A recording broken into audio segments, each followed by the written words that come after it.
Episode 1 की शुरुआत Kong जी यून के परिचय से होती है, जो एक शीर्ष स्तरीय हेडहंटर और एक हेडहंटिंग फर्म की सीईओ है।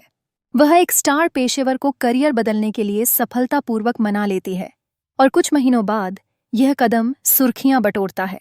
जी यून बेहद सक्षम दिखाई देती है, लेकिन कुख्यात रूप से उच्च रखरखाव वाली भी है, इतनी कि उसके सचिव अक्सर उसके साथ कुछ महीनों के काम के बाद ही इस्तीफा दे देते हैं। उसका अगला मिशन हंसू इलेक्ट्रॉनिक्स में एक प्रमुख स्मार्टफोन डेवलपर मिस्टर यांग की भर्ती करना है।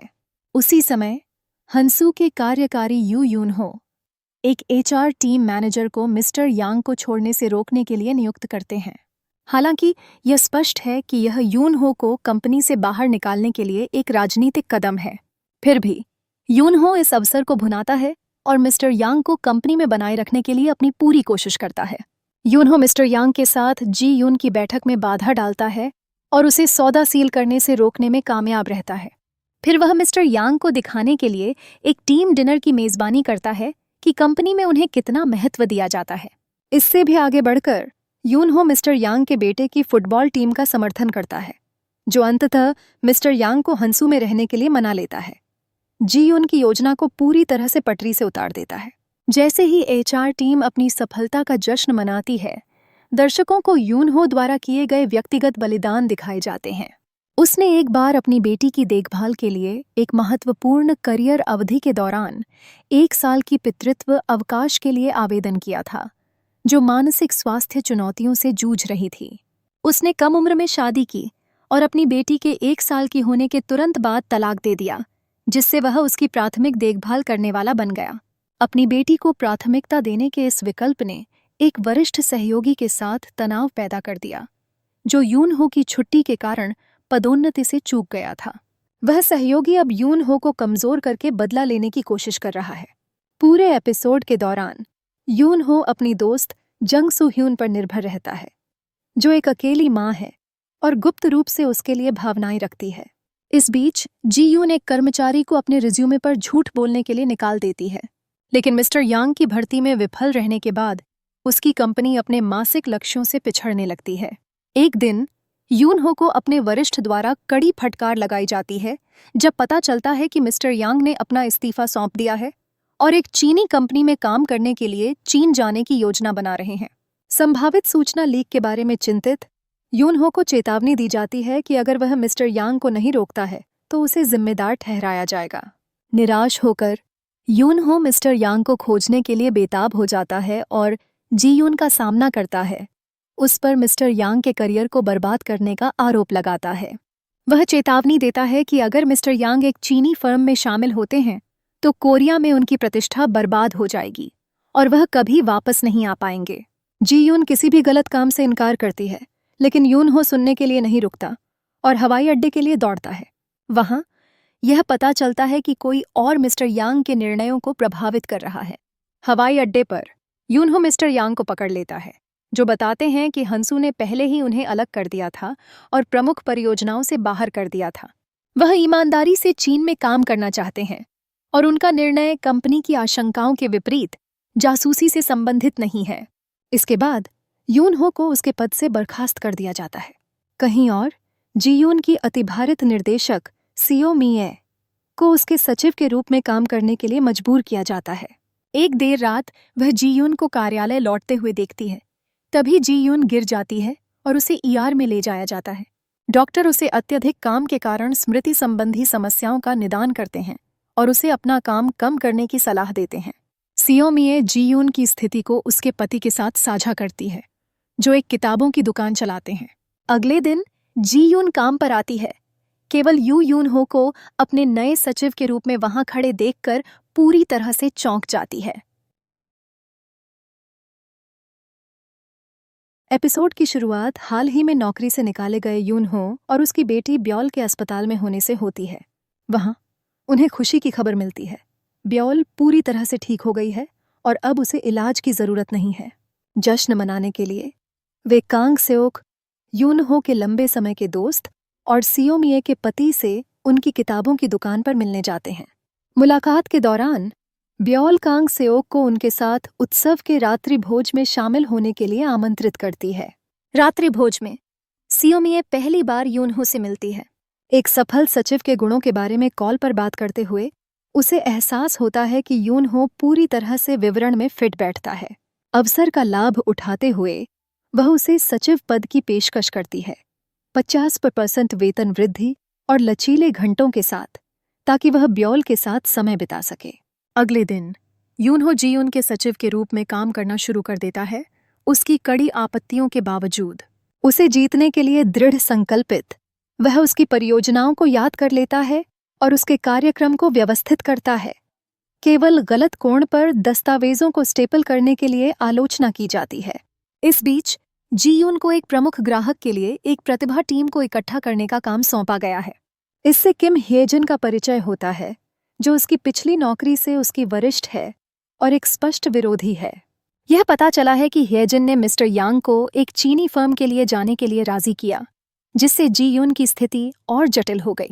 जीयून के प्रतिरोध के बावजूद यूनहो की एचआर विशेषज्ञता और सकारात्मक रवैया धीरे धीरे कार्यालय के कर्मचारियों का दिल जीत लेता है। वह कार्यस्थल को अधिक कुशल और सुखद वातावरण में बदलना शुरू कर देता है। हालांकि जीयून अभी भी उसे छोड़ने के लिए कहती है। जवाब में यूनहो हेडहंटर्स की अपनी पिछली आलोचना के लिए माफी मांगता है और अपनी नई भूमिका में सीखने और बढ़ने की अपनी ईमानदार इच्छा व्यक्त करता है। वह जीयून से आग्रह करता है कि वह उसके काम के आधार पर उसका न्याय करे, उसके पृष्ठभूमि के आधार पर नहीं। उस बिंदु से वह हर बीतते दिन के साथ उसे अधिक प्रभावी ढंग से समर्थन देता है। हम जीयून के दर्दनाक अतीत के बारे में भी जानते हैं। उसने किशोरावस्था के दौरान एक आग में अपने पिता को खो दिया था। जैसे जैसे उसकी मृत्यु की वर्षगांठ नजदीक आती है, उसकी भावनात्मक स्थिति बिगड़ जाती है। यूनहो उसकी देखभाल करने की कोशिश करता है, लेकिन वह उसे दूर धकेल देती है, उसे हस्तक्षेप न करने के लिए कहती है। जल्द ही जीयून को एक ग्राहक से एक परेशान करने वाला कॉल आता है, जो उसके द्वारा अनुशंसित सभी प्रतिभाओं के अचानक पीछे हटने के बाद एक सौदे से बाहर निकल जाता है। ग्राहक उसे चेतावनी देता है कि कोई सक्रिय रूप से उसके काम में तोड़फोड़ कर रहा है। नियंत्रण लेने के लिए दृढ़ संकल्पित जीयून अपनी पूर्व कंपनी में हेजन का सामना करती है और उसे हस्तक्षेप करना बंद करने के लिए कहती है। एक फ्लैशबैक से पता चलता है कि जीयून को पहले अपने पुराने सीईओ की मौत के लिए दोषी ठहराया गया था, हालांकि पूरा सच छिपा हुआ है। एपिसोड एक भावनात्मक नोट पर समाप्त होता है क्योंकि जीयून अपने अतीत और वर्तमान संघर्षों से अभिभूत होकर गिर जाती है। केवल यूनहो उसकी तरफ दौड़ता है। एपिसोड की शुरुआत जीयून की अपनी पूर्व कंपनी का सामना करने से होती है, जिसमें वह उनसे एक कदाचार घटना की जवाबदेही लेने की मांग करती है, जिसने उनके ग्राहकों को गंभीर नुकसान पहुंचाया। इस टकराव के दौरान हमें पता चलता है कि कंपनी के सीईओ ने आत्महत्या कर ली थी और जीयून को उसके पूर्व वरिष्ठ, अब करियर वे के सीईओ द्वारा कंपनी पर गलती स्वीकार करने के लिए दबाव डालने के लिए दोषी ठहराया गया था। फिर दृश्य वर्तमान में बदल जाता है। एक टेंट बार में जीयून अंततः यूनहो को अपने सचिव के रूप में स्वीकार करती है, जो उनकी गतिशीलता में एक महत्वपूर्ण मोड़ है।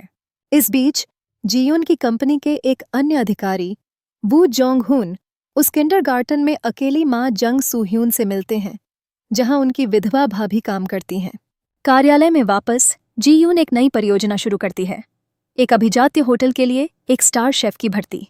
जब वह और यूनहो शेफ से मिलते हैं तो वह केवल तभी शामिल होने के लिए सहमत होता है जब उसके साथ उसके सू शेफ को भी काम पर रखा जाए।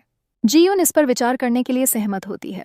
बाद में जीयून अपनी दोस्त मिए के पति कांग सेओक से उनकी किताबों की दुकान पर मिलती है, जहां उसकी मुलाकात ब्योल से होती है। जब ब्योल वयस्कों के लिए बनी एक चित्र पुस्तक उठाती है तो जीयून उससे मजाकिया अंदाज में पूछती है कि क्या वह इसे पढ़ सकती है। शर्मिंदा होकर ब्योल अगली बार मिलने पर अपने पढ़ने के कौशल को साबित करने के लिए दृढ़ संकल्पित हो जाती है। काम पर वापस जीयून की टीम सू शेफ की भर्ती के बारे में अफवाहें सुनती है। कुछ कर्मचारी अनुमान लगाते हैं कि स्टार शेफ और सू शेफ रोमांटिक रूप से शामिल हो सकते हैं और इसीलिए वह अकादमिक पृष्ठभूमि के बावजूद उसे काम पर रखने पर जोर देता है। टीम शुरू में केवल शेफ को नौकरी की पेशकश करने का फैसला करती है। हालांकि यूनहो सुझाव देता है कि उन्हें स्थिति को समझने के लिए सीधे शेफ और सू शेफ से बात करनी चाहिए। बातचीत के बाद टीम को पता चलता है कि कोई गलत काम नहीं हुआ था। जीयून शेफ की कलाई पर निशान देखती है और पता चलता है कि उसकी सर्जरी हुई थी, जिससे वह शारीरिक रूप से सू शेफ पर निर्भर हो गया था, जो उसकी ज़रूरतों को समझती है और रसोई में उसका समर्थन करती है। स्थिति का पुनर्मूल्यांकन करते हुए जी यून केवल शेफ को काम पर रखने का फैसला करती है। उसे आश्वस्त करती है कि होटल उसकी सहायता के लिए एक सक्षम सू शेफ प्रदान करेगा। शेफ नौकरी स्वीकार करता है।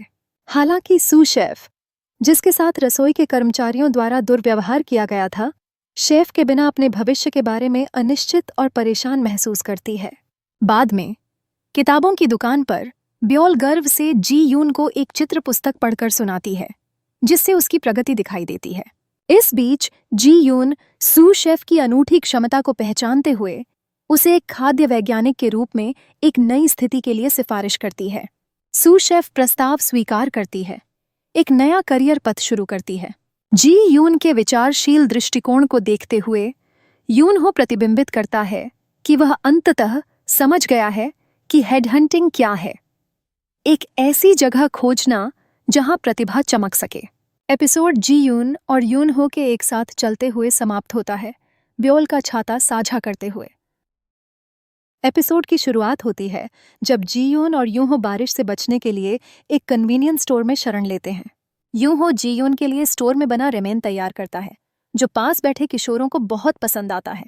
बाद में जी यून को हेडहंटिंग एसोसिएशन से एक इवेंट के लिए निमंत्रण मिलता है, लेकिन वहां पहुंचकर उसे पता चलता है कि हेजिन उस एसोसिएशन की चेयरपर्सन है।